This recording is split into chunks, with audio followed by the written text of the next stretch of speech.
Welcome grade 9 students and welcome gid sa continuation sang aton nga klase for this week and I hope naintindihan ninyo ang mga congruent similarity postulate naton kag similarity postulate and theorems naton sa previous discussions naton kag sa subong ato naman pagatun-an ang one of the most popular formula of all times in the field of mathematics, which is the Pythagorean theorem.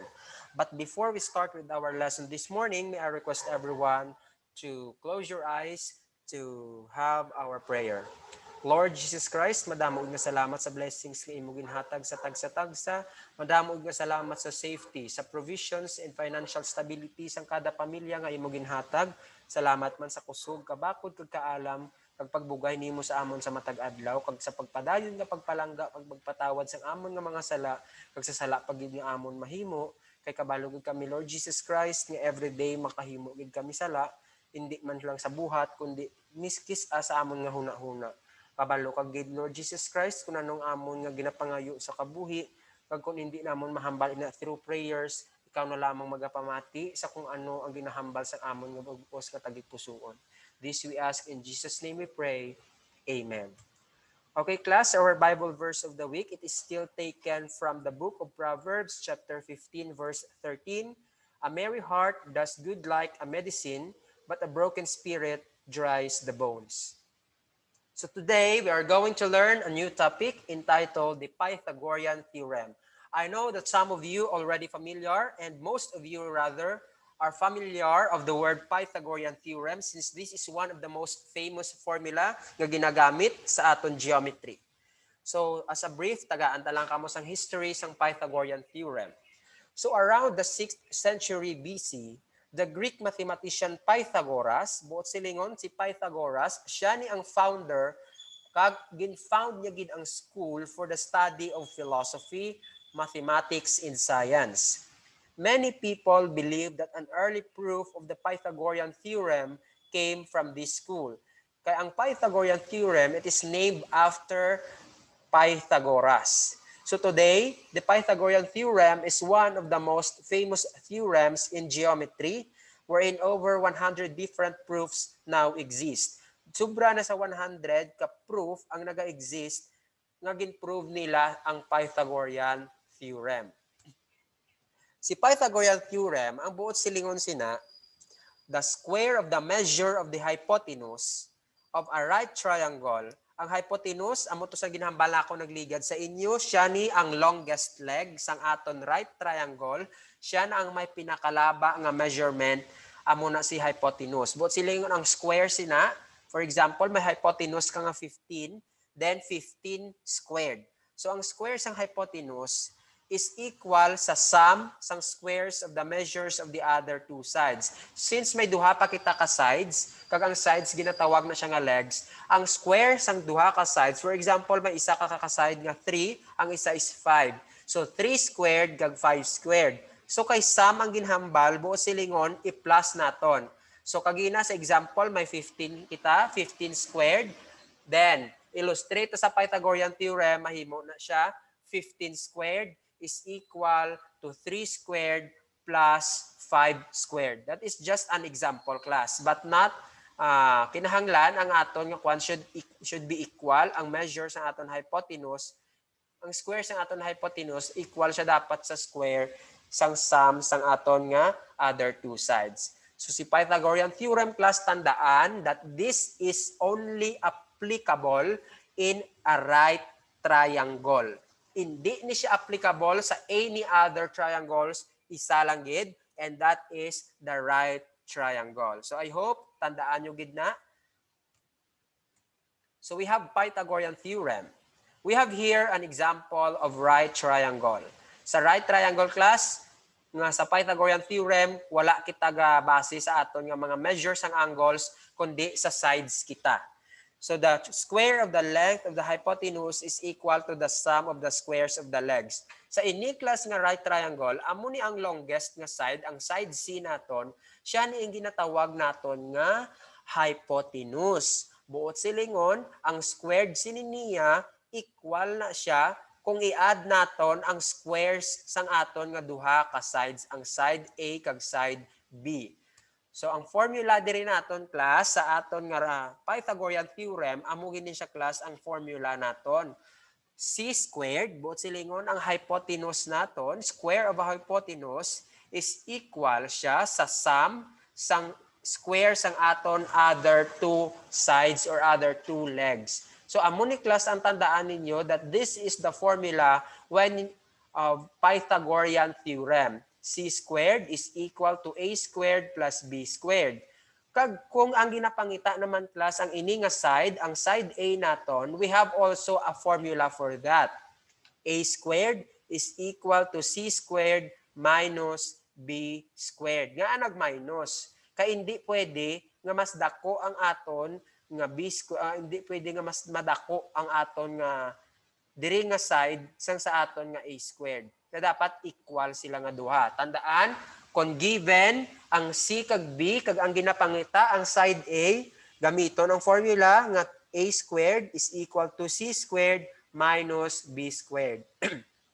Kag kung ang ginapangita is B, kag given ang C kag A, ang gamiton naman class nga formula is B squared equals C squared minus A squared. Pero always gitandaan nga ang formula sang Pythagorean theorem is this. C squared is equal to A squared plus B squared. Ginpakita ko lang ini siya sa inyo kay hindi tanan hypotenuse ang ginapapangita.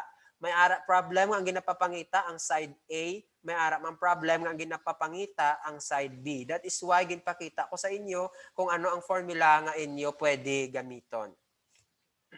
Using the Pythagorean theorem.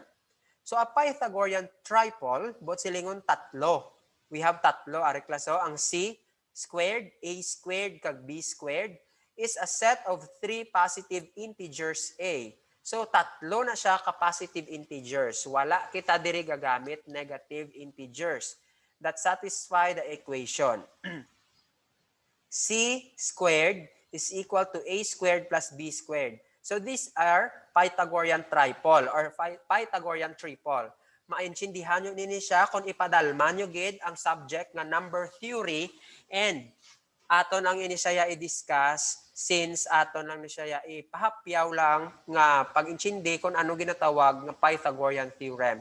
So for example, may ara kita integers 3, 4, and 5 form a Pythagorean triple because kung si C naton is equal to 5 squared, that is 25. 5 times 5 is 25.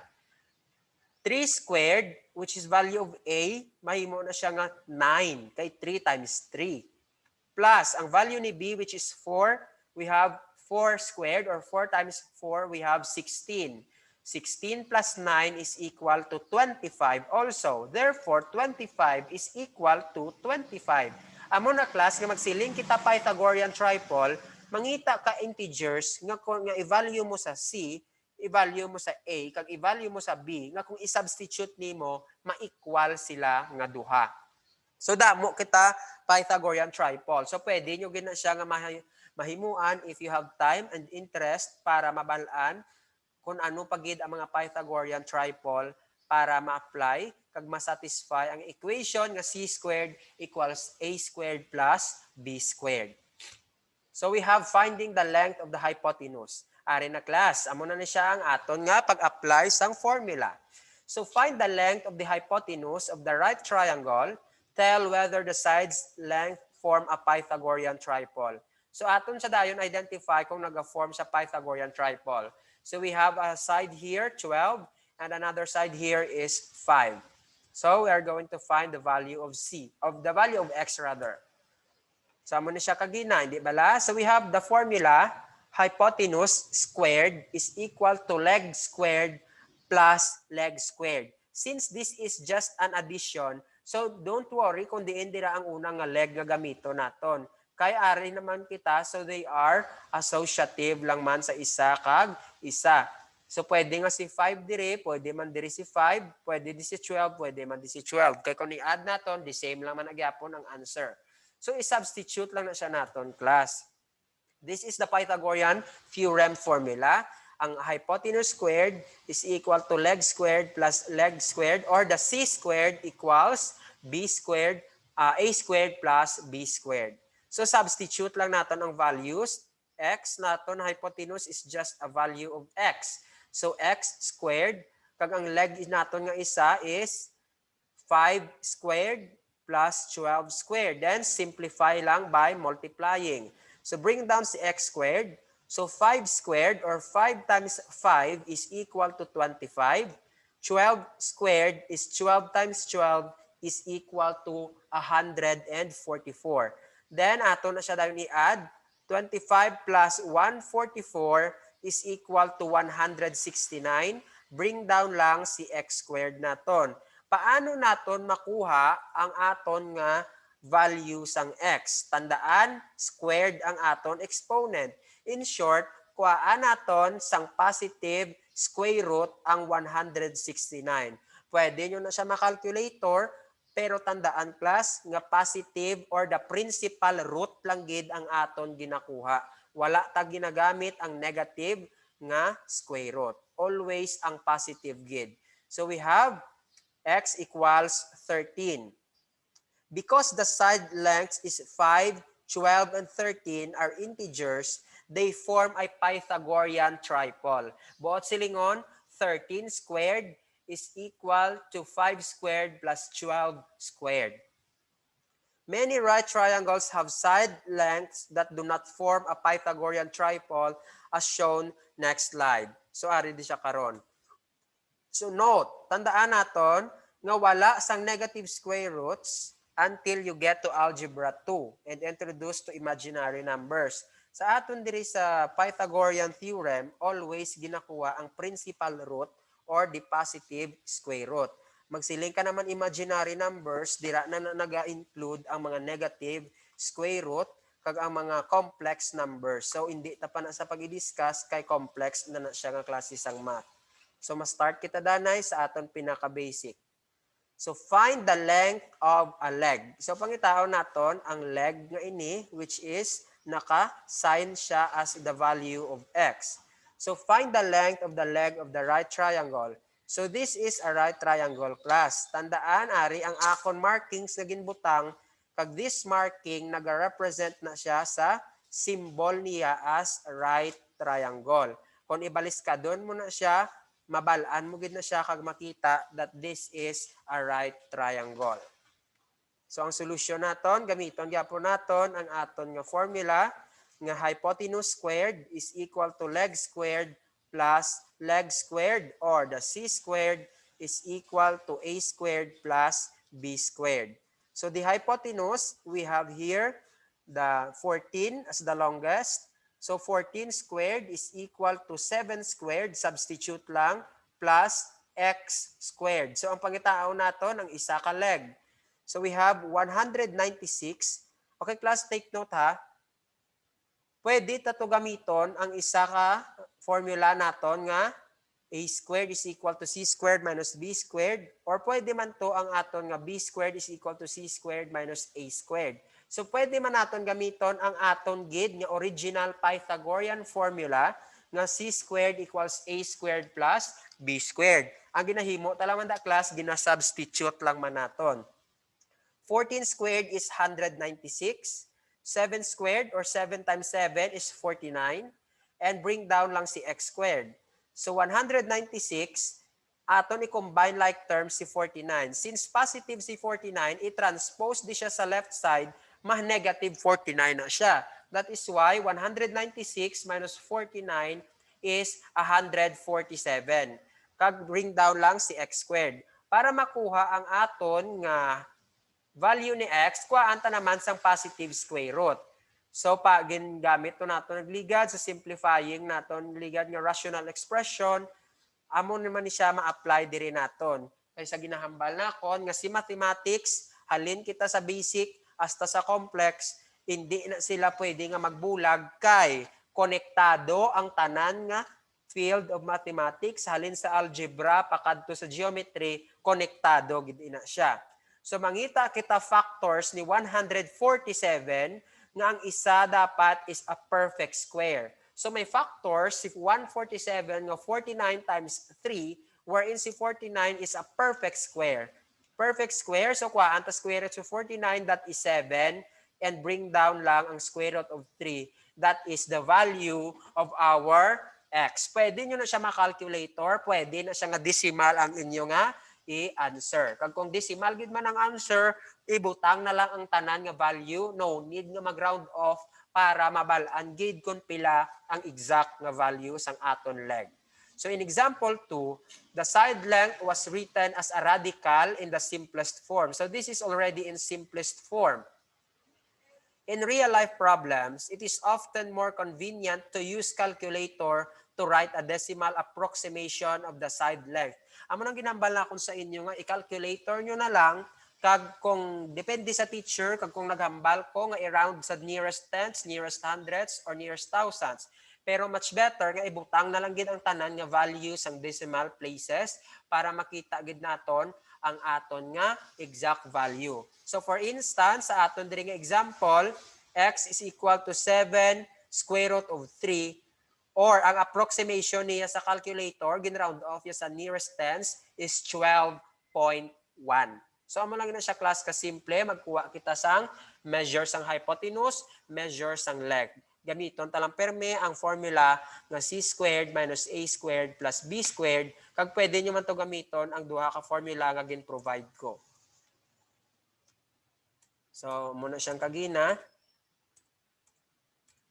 So another example, finding the area of a triangle. So pangitaon ta ang area sang triangle. Find the area of the triangle to the nearest tenth of a meter.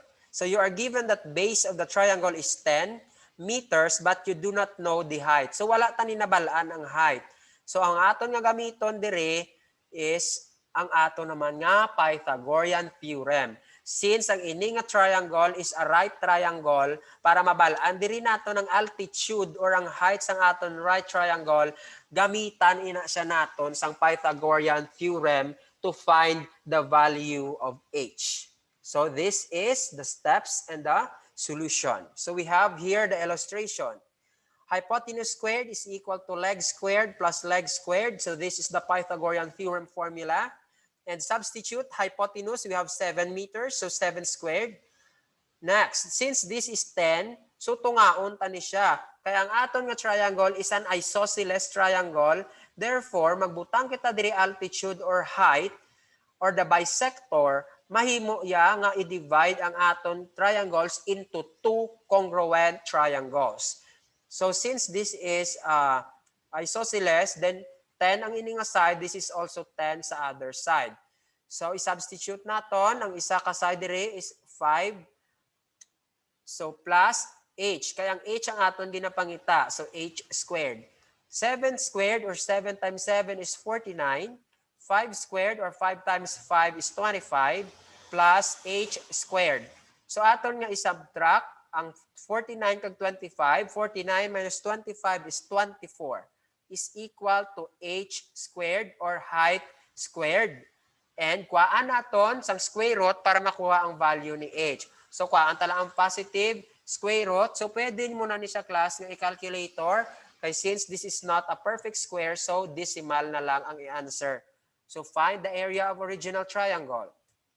So lang taon na naton, pila ang aton nga square root of 24. Pwede nyo na siya ma-check sa calculator kung pila ang square root of 24. So aton sa i-check kung pila ang square root ni 24.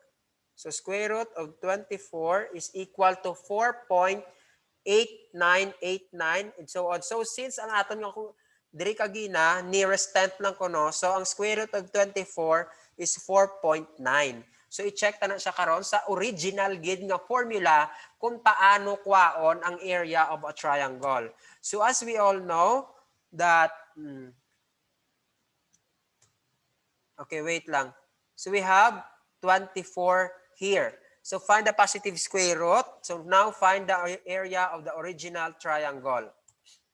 So area of a triangle is 1/2 base times height. So this is 1/2 base times height.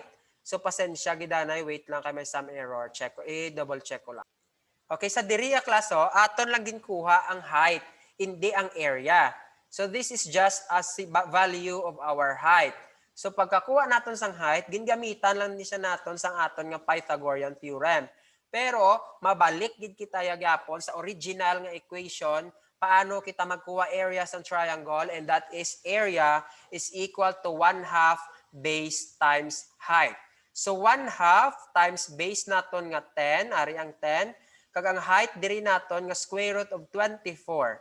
So aton lang na siya i-simplify using calculator, that is approximate into 24.5 meter squared. So the area of the triangle is about 24.5 meters squared. Since ang aton dito nga question is i-round off lang siya sa nearest 10. So I hope na intindihan ninyo ang aton klase sa sining adlaw all about Pythagorean theorem, and that is only applicable to right triangle lang gid. Wala na sang iban pa kundi right triangle lang gid. So we have formula c squared is equal to a squared plus b squared. Kung given naman ang aton c kag aton b, pangitaon si a is equal to a squared is equal to c squared minus b squared. Kung pangitaon naman ang b, we have b squared equals c squared minus a squared. So amo lang na siya class, substitute lang gid, kuhaan sang positive square root, pwede gamitan sang calculator kung hindi gid mayo masarangan sang manual. So God bless everyone, and for your activity sa inyo libro may ara dira 1 to 10 exercises A only nga ara sa page 214. Bali ang imuon nyo dira class ang Pythagorean theorem nga formula lang gid ang inyo gamiton. Tapos ang items 1 to 5 sa mastery test A only, and on page 221 may ara dira nga ma-draw ka mo sang triangles nga similar sa given triangles nga ara sa libro. So isulat na siya sa notebook, sa papel or sa bond paper with name. So hindi dapat sa libro mag-answer kay hindi ko gid pagchikan kay wala kagapamati sa instructions. So God bless everyone, and for your questions and queries, message lang me directly para ato na sa i-discuss kag mapa-intindi balik. So God bless everyone, and see you next week.